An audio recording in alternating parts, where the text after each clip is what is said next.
Hello, this is Loopline, and in this video I want to go over the art of harvesting. Scrapebox offers a lot of options to harvest from the search engines as it's one of its primary functions. However, it can be confusing if you don't understand those options and how you can use them. But it's great to have a lot of options because it gives us a lot of flexibility. So first I want to just kind of go over the basics of what's available, and then we can talk more in depth. So this top box is a footprints box. So if you have a footprint, you put them in there. Comes with some pre-installed as examples, and it saves the ones you insert. So you can just drop down and pick them. The M button is a merge option, and it allows you to merge a footprint file, like a text file that has either footprints, keywords, or tokens in it with keywords that you put down here. Now, you can paste in keywords down here, or you can import them. If they are ANSI format, you can import those, or if you want to import Unicode or UTF-8 format files, then you would need to install the Unicode Converter add-on, which you can do from add-ons, show available add-ons, and then install the add-on. And once you've done that, you can go to import, and you basically, when you do that, it pops up a box that allows you to paste them in or load them from file and then convert and send to Scrapebox. I have a separate video on that, so I won't go into depth on how to do that and what those look like. Then we also have the platforms option. We can do custom footprint, which will work with just what we have inserted in the footprint box and in the keyword box.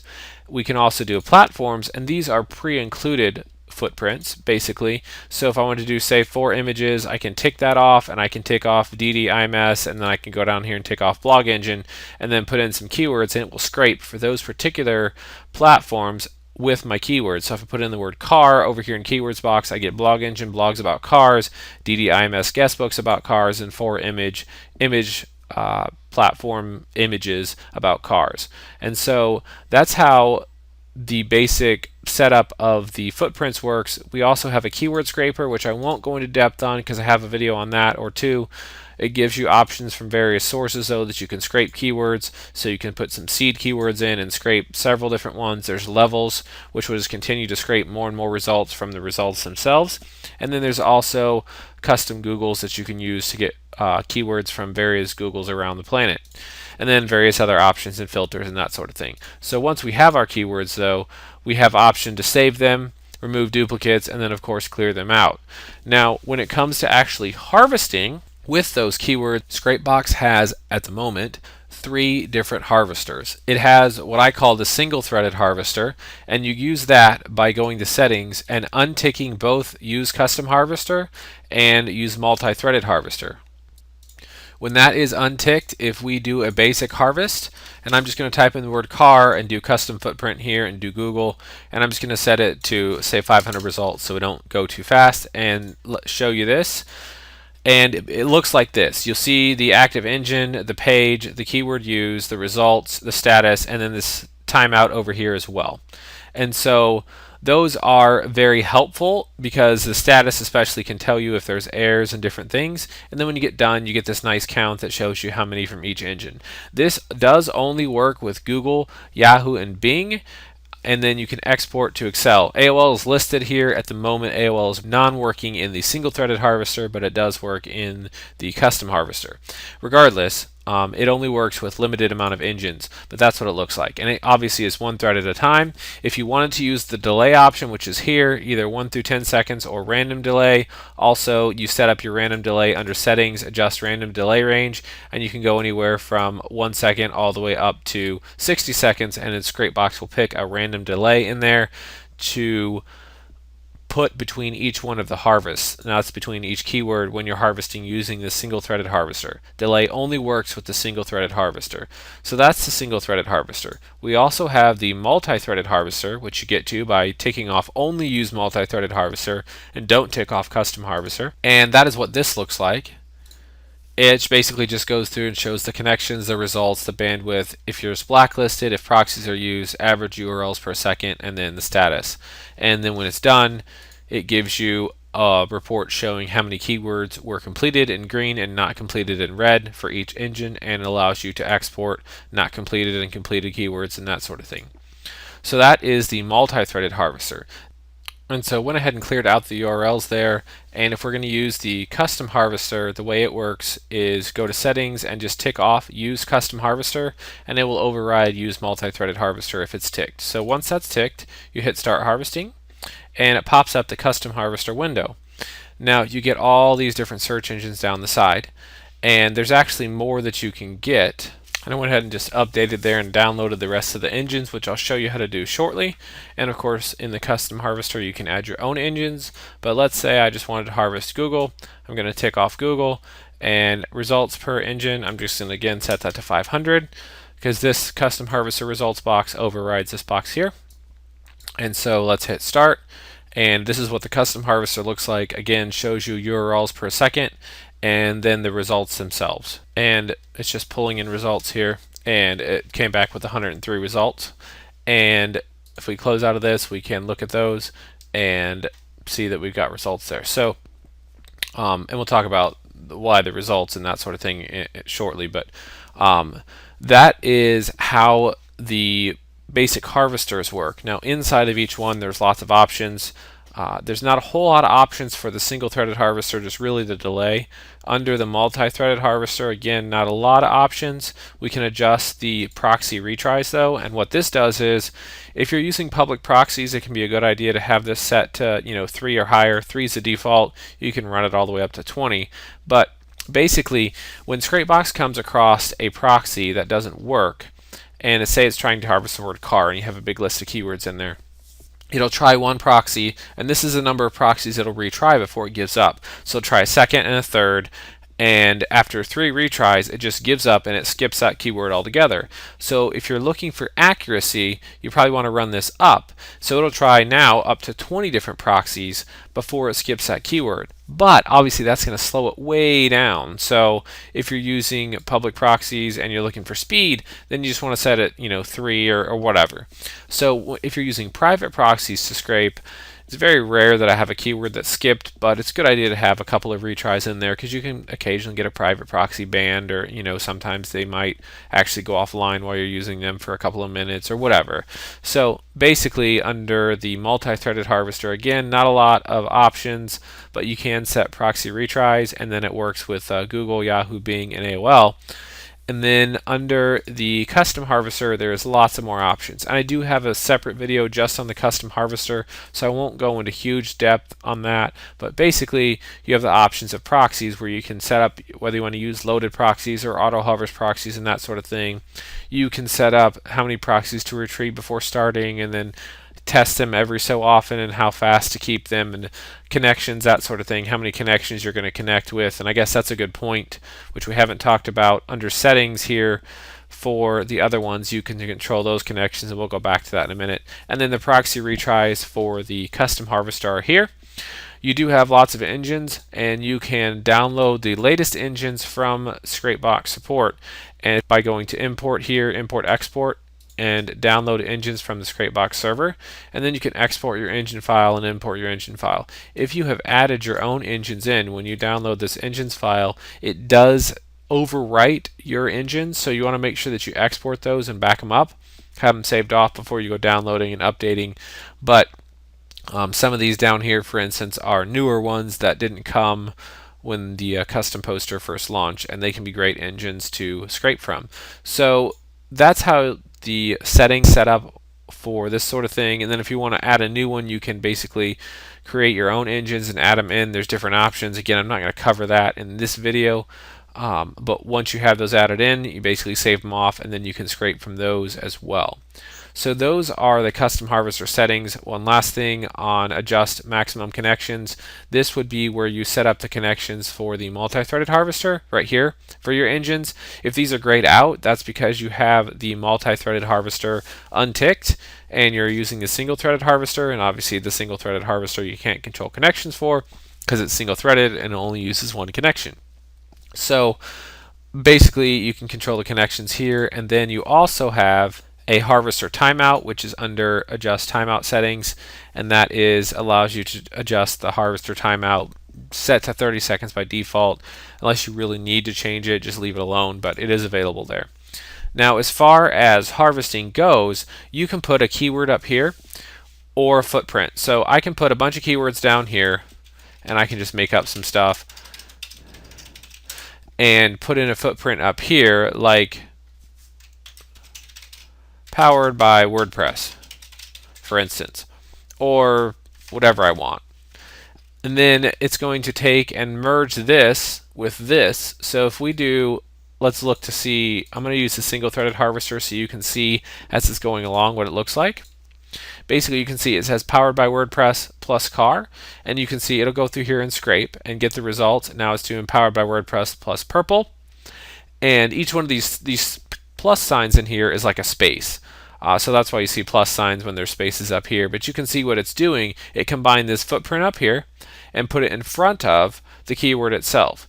Now, let's say I had a list of footprints and I wanted to use them with one particular keyword. So I want the keyword car, and I have, let me just pause the video. And so I went ahead and put in some footprints there. And let's just harvest here. And we'll be able to see that it again has taken the word car and put it in front of this powered by WordPress.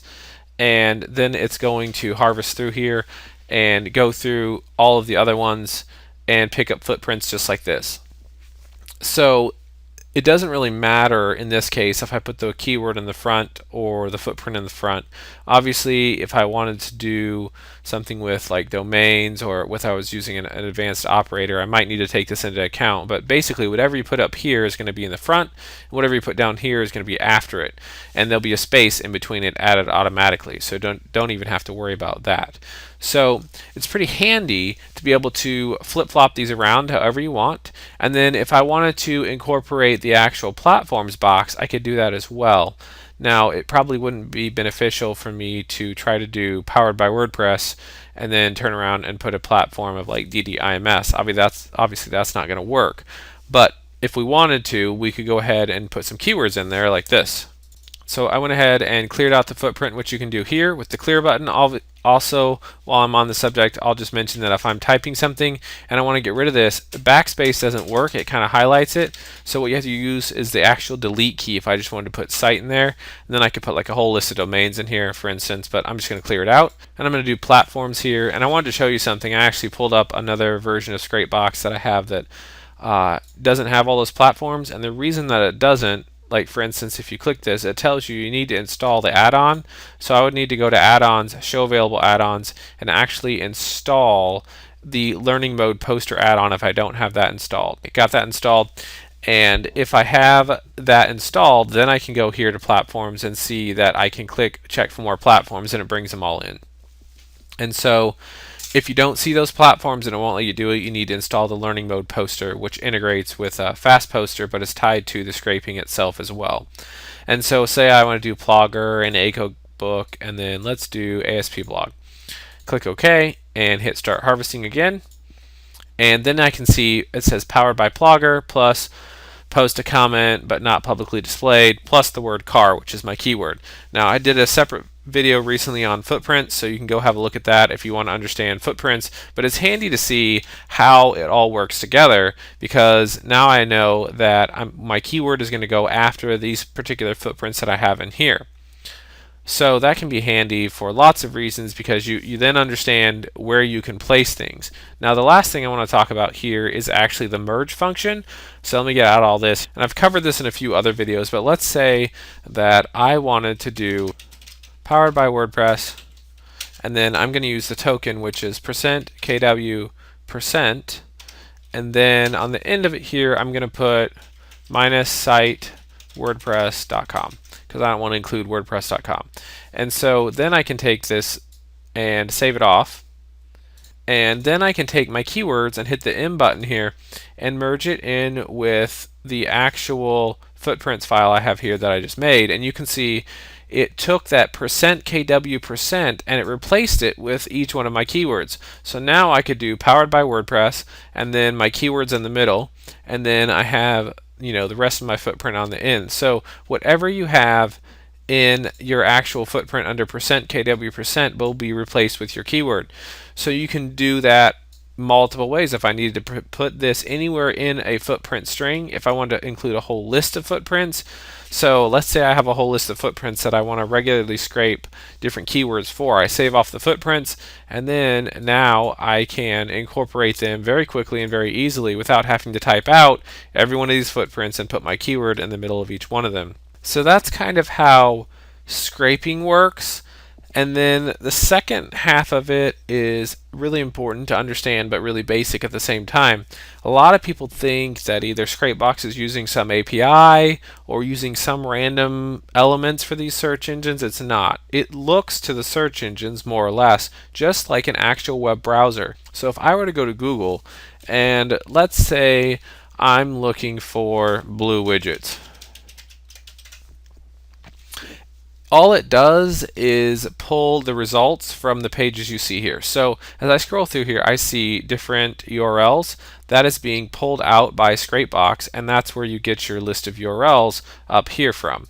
So Scrapebox really just looks to the search engines like an actual web browser. Now, Scrapebox does use 100 results per page, so this is only 10 results per page. So search engines, it's important to note that they can return different result sets based on your IP address, based on whether you do 100 results per page or 10 results per page, whether or not the browser that you use. You can actually, in some cases, use two browsers on the same computer, two separate browsers, and get two different sets of results. Now, they're not tremendously off, but they can vary slightly.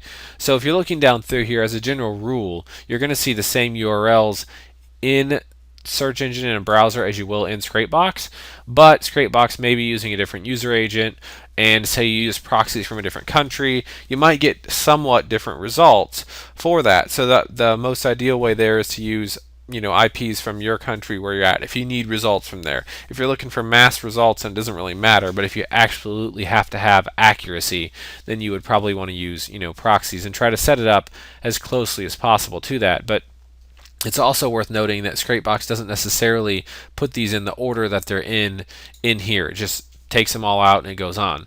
Also, it's important to note, of course, search engines, all of them limit you to a max of 1,000 results, so you can't get more than 1,000 results here in the results box. It just won't let you go past 1,000. When you do that, it just takes it away.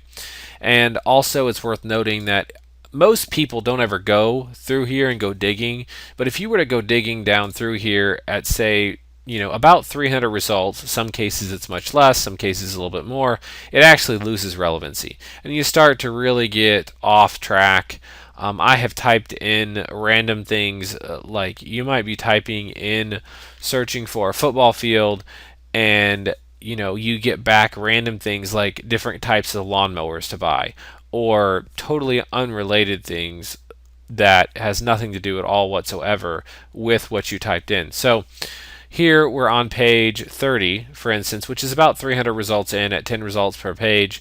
And, we've got Nick Blue clock widget, we've got neon blue widgets, and some of these obviously look like they are relevant, whereas other ones, Google AdWords how to for beginners, probably doesn't really have anything to do with blue widgets, although they're using it in the text. But the point is, after about 300 results, if you keep digging in, relevancy really will just drop off. So let's go to the last page here. So I'm at like page 46, and now I've got Paradise Honors High School, JV Soccer Home, I've got all kinds of all-star voting, taking stolen to the grave. I've got Columbus Blue Jackets. I've got yesterday the First Street Journal.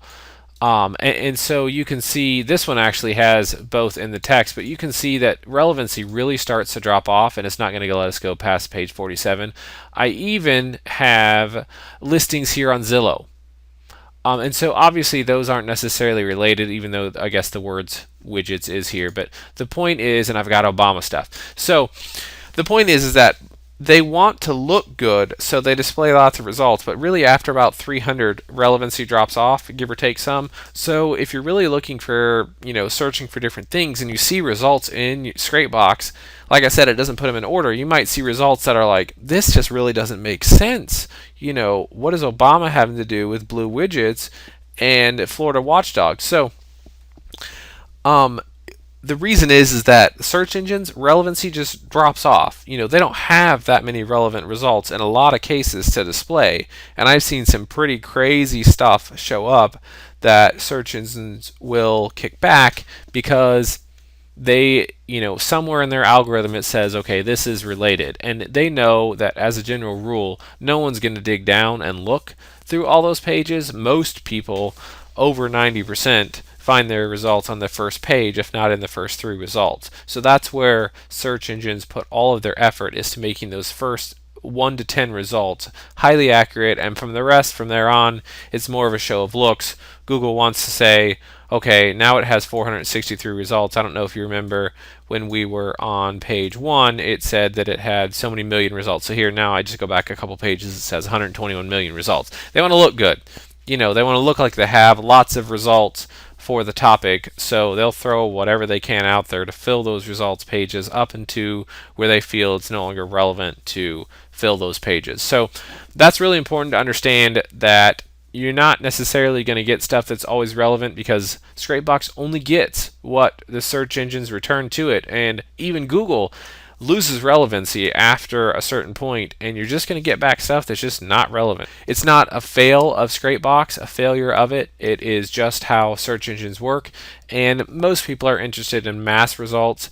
Anyways, if you're looking for massive lists of URLs to build links on, or to go get emails from, or to go ahead and do marketing with, or whatever you may research, whatever you may be using, if you don't want that many results, trim it down, put it to like 100, or put it to like 50, and that sort of thing. So you get the point of how you can use that there. And so really the biggest takeaway, if you've made it through this very long video, is that Scrapebox works, as far as the search engines are concerned, just like a browser. So if you go to Google or wherever else engine and you type it in, that's the results you get back. That is what Scrapebox is getting. It doesn't make up results. It doesn't use an API or some random algorithm of its own. It just gets results from the search engines themselves, and it pulls them in.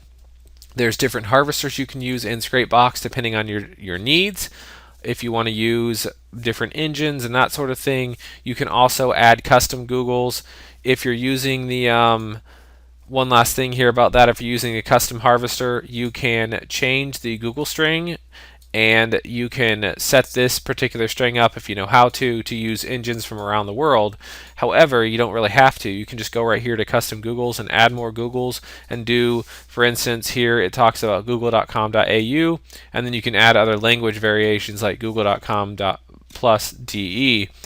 and then you can choose those Googles. So let's do google.com.au and save that, and then now I can go here and do that, and Google will harvest. When I harvest Google with a multi-threaded harvester or the single-threaded harvester, it's going to use google.com.au. I also have the option of viewing videos, news, and blogs inside of those Googles as well. But basically the takeaway is Scrapebox just pulls results from the engines, and there's lots of different ways that you can control how Scrapebox get those results, and from different engines. And then there's lots of tools in Scrapebox for how you can manipulate your footprints, including pre-included platforms, footprint lists, merge options, and then keyword import options, and even scraping keywords. So you can combine all those together to get the results that you want. And the best advice I can give you is, if you're testing a footprint or you don't know what you're doing to try to get the results that you want, test it in Google first, test it in Yahoo first, test it in a browser with the search engine you're using. And when you get your footprint set up the way you want there, then you can go back to Scrapebox and you can just paste in footprints right here. You don't have to use this box or anything, and just choose custom footprint, or you can choose the platforms and have it tacked on there. Or if I wanted to do like site and take this, get an internal list of URLs, I can take this, for instance. I could trim to root, and then I just have root domains, and then I can just highlight these, and we'll just grab a few, chuck them over here, and put site. And then when I start harvesting, I'm going to get this site, and actually I chose custom platforms there. Always good to double check. And start harvesting, and now I'm just going to get site and the website, because it tacks on this to the front of it. So once you understand how Scrapebox works, you can do excellent things, and that is the art of harvesting using Scrapebox.